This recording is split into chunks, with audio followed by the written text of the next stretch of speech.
भारत की एकता, अखंडता और आत्मनिर्भरता के लिए प्रतिबद्ध सरदार वल्लभ भाई पटेल ने 15 अगस्त 1947 ईस्वी को अंग्रेजी दासता से मुक्ति के बाद देश की राजनीतिक एकता के निर्माण का जो अनन्य कार्य किया, देशी राज्यों के लगभग 6 लाख वर्ग मील क्षेत्रफल को भारतीय संघ का स्थायी भाग बनाया, वह भारत के संपूर्ण उपलब्ध इतिहास की अभूतपूर्व तथा एकमात्र घटना तो है ही, साथ ही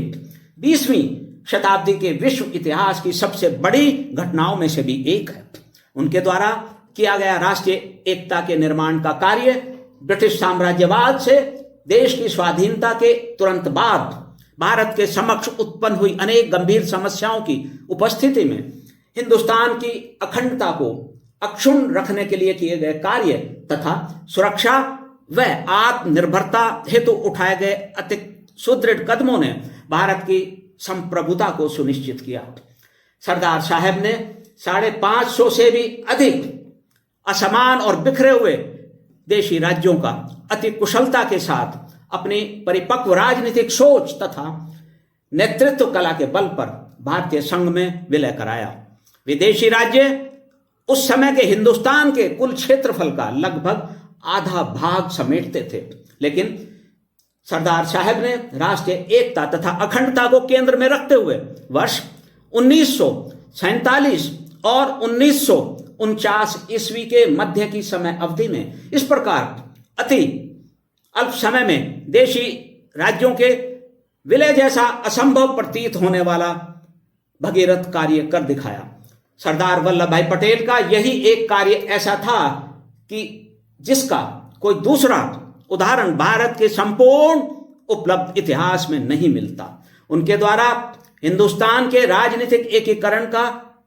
किया गया कार्य स्वयं उनके सपनों के अखंड भारत अर्थात बृहद हिंदुस्तान का मार्ग प्रशस्त करने वाला था। यही नहीं, सरदार पटेल के नेतृत्व में भारत में हुए राजनीतिक एकीकरण के समान कोई और उदाहरण विश्व के किसी दूसरे देश के इतिहास में भी प्राप्त नहीं होता। इसीलिए वल्लभ भाई के हिंदुस्तान के राजनीतिक एकीकरण के अद्वितीय और महान कार्य के संबंध में पंडित हृदयनाथ कुंजरू ने कहा था, उन्होंने देश के लिए जो किया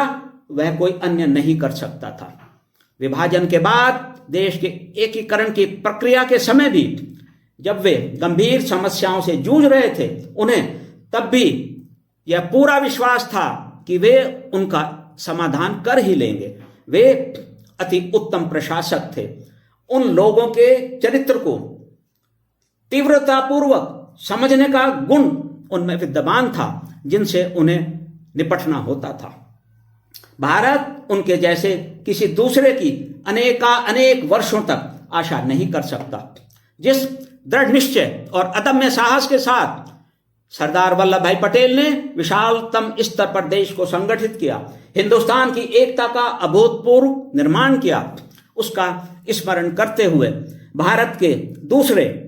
commander in chief sir Roy Bucher ने यह कहा था, मुझे नहीं पता क्यों, लेकिन सरदार पटेल सदैव ही मुझे इतिहास के ग्रंथों में विद्यमान रोमी सम्राटों के चित्रों का स्मरण कराते हैं। उनके व्यक्तित्व और आचरण में चट्टान के समान कुछ ऐसा था जिसने उनमें असाधारण विश्वास उत्पन्न किया। हैदराबाद के निजाम और जूनागढ़ के नवाब जैसे अनेक अड़ियल, जिद्दी, विलासी और स्वार्थी नवाबों और कई राजाओं की राष्ट्र विरोधी गतिविधियों से जूझते हिंदुस्तान में सरदार वल्लभ भाई पटेल के नेतृत्व में भारत की राजनीतिक एकता के निर्माण का कार्य निस्संदेह अभूतपूर्व था और वह आज तक भी बेजोड़ है। आज की पीढ़ी को यह जानना चाहिए कि एक देश एक राज्य की अवधारणा के अनुसार 32.5 लाख वर्ग किलोमीटर से भी अधिक क्षेत्रफल वाला आज का सरदार पटेल का भारत अपने संपूर्ण इतिहास में सबसे बड़ा भारत है। एक देश एक राज्य के रूप में यह सम्राट अशोक और सम्राट समुद्रगुप्त सहित किसी भी अन्य शासक के समय के भारत से भी बड़ा है। यह थे सरदार वल्लभ भाई पटेल।